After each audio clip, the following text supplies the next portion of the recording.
Hawking moves on from environmental fine-tuning. Hawking moves on from environmental fine-tuning to the more remarkable fine-tuning of the universe as a whole.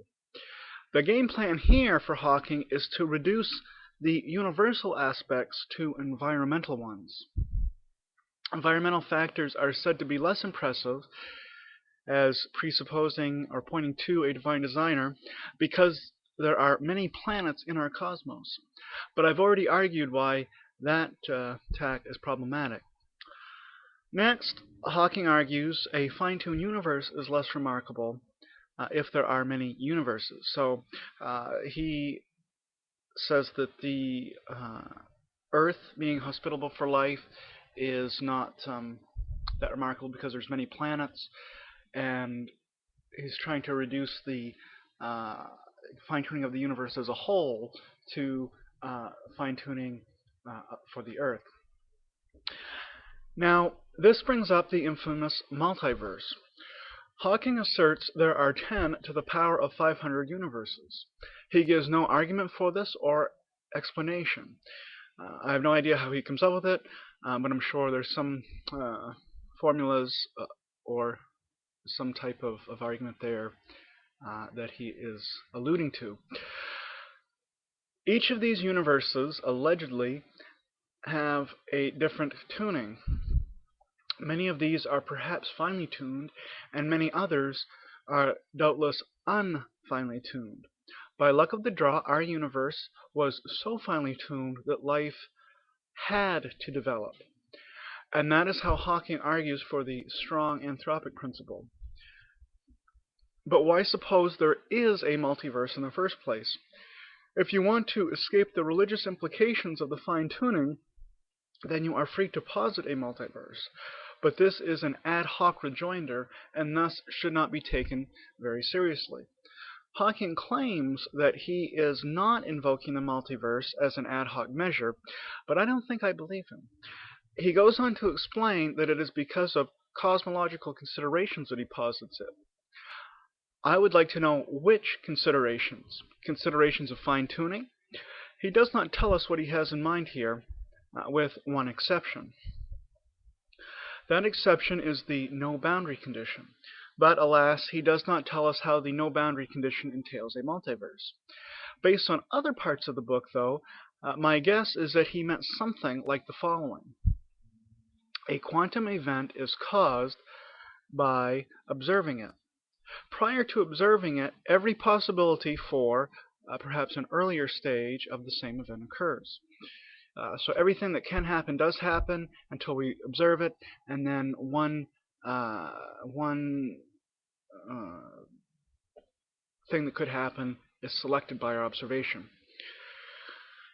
Using the physicist Richard Feynman's sum over histories method, one could have predicted what one observed.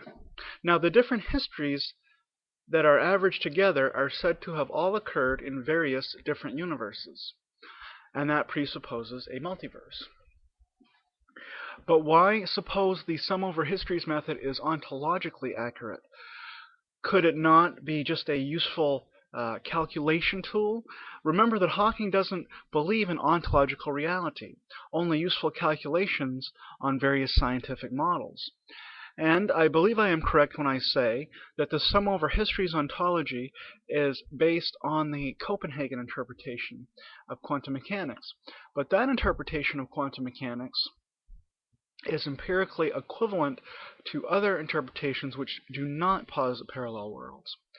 In any case, and regardless of all the cosmological considerations one can consider, it remains a fact at the end of the day that the multiverse hypothesis is just that, a hypothesis. As Hawking himself knows, yet glosses over, a multiverse has by no means been firmly established in mainstream astrophysics. And apparently, he does not believe in Occam's razor either. Because if he did, it's easier, it's less complex for there to be many universes than for there to be just one. We don't need to posit multiple entities when just one, our own universe, will do fine. But even if we grant the existence of a multiverse, that only takes the universal fine-tuning back one step. If the multiverse persists through something like time, then it had a beginning. And how could it come into being? It would have to have been caused by God, who therefore is ultimately necessary for our own universe, contrary to what Hawking claims in his book. Or the multiverse could be part of what I'll call the hyperverse. The hyperverse, if it exists, is a collection of multiple multiverses. Well, you can keep zooming out as far as you want, but you'll eventually reach all physical reality in toto. And if that began in time, God is necessary. On the other hand, if the multiverse did not begin but is eternal, it would still have to function according to something like natural law. There would have to be something to tune the dials which select the fundamental laws and constants. And such laws, or whatever we wish to call them, would themselves have to be fine-tuned. Remember, infinite regression is impossible. So if we think of the multiverse as a universe generating machine, that machine has to be fine-tuned in order to be able to select different values on the dials of the constants of the different universes. While the multiverse is a highly speculative hypothesis, not a fact, theory, or law of science, but a mere hypothesis, even if it is true, it still calls for a transcendent and divine designer. It is thus clear that Hawking's program of reducing the strong to the weak anthropic principle fails. It is still a controversial premise. In other words, the universal fine-tuning cannot be explained away by appeal to a multiverse for the reasons I've already explained. Hawking was unsuccessful in reducing the universal to environmental fine-tuning, and his reservations about environmental fine-tuning were misguided as well, as I've already argued. Fine-tuning requires a fine-tuner, despite what Hawking has written in The Grand Design. The reason why the fine-tuning is an apparent miracle, I submit to you, is because it is an actual miracle. Conclusion. The final chapter in the book, The Grand Design, is also called The Grand Design. That's the chapter title, as well as the book title. In it, Hawking brings his treatment back around to the metaphysical questions he asked in the opening chapter. I don't know if I'm just dense or, like the rest of the book, Hawking makes no sense. Perhaps there were problems as the book was going through editing. At any rate, I can't make heads or tails out of the last chapter. He starts off talking about the game of life. This part of the chapter is clear and fascinating. I'm definitely going to have to look further into the game of life. Apparently, the idea is to use this computer program, called the Game of Life, as an analogy of what Hawking is calling the Grand Design. Not the book or the chapter, but the Grand Design of the universe. The analogy seems to be as follows. In the Game of Life, computer programmers wrote the code for the computer program. From the code, various entities emerged that are analogous to biological life. With respect to the physical universe, before it existed, there was something, I'll call it the protoverse. The protoverse is filled with positive and negative energy. The quantity of positive energy precisely cancels out the quantity of negative energy. Add them together and get a zero for total energy within the protoverse. Now, if the universe pops into being inexplicitly, all of a sudden within the protoverse, that shall create an excess of positive energy, but the total energy must stay zero. So gravity is necessary to counterbalance the excess of positive energy. So either that is what he's saying in the last chapter, or he's saying that because of what the protoverse is like, there must be gravity, and since there is gravity, the universe must spontaneously generate itself to counterbalance the excess of negative energy caused by the gravity. Like I said, it's not totally clear to me exactly what Hawking is getting at, but those are my two best guesses. Hawking then writes, quote, because there is a law like gravity, the universe can and will create itself from nothing in the manner described in Chapter 6, unquote. Now, Chapter 6 was about string theory and the sum over histories of Richard Feynman. Hawking continues, quote, spontaneous creation is the reason why there is something rather than nothing, why the universe exists, why we exist. It is not necessary to invoke God to light the blue touch paper and set the universe going, unquote. Aye.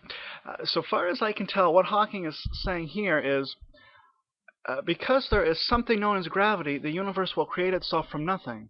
Or something, I'm not quite sure. Because gravity is something. So how can it create itself from gravity and create itself from nothing if gravity is something, not nothing? I don't know. But that the universe as we know it today is different from what it once was is not so controversial. What is controversial is that the universe created itself from absolutely nothing. Okay, let me back up here. So Hawking, it seems, is willing to admit that the universe in one form changed to another form.